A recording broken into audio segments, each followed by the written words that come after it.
kids, this video is about the laundry room.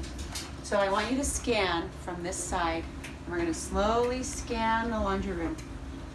When I ask for a cleaning of the laundry room, and it's your job, this is exactly what, or approximately what, I want the laundry room to look like. Now certain things might change over the seasons. For example, Tink's crate is in the middle of the floor. That's only the case during the winter. So we won't have Tink's crate here all the time, and most of the time we'll just have Tink's crate outside on the back porch. But right now, Tink's crate is an island in the middle of the floor.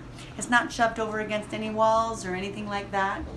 Also, I want you to look really carefully at the desk.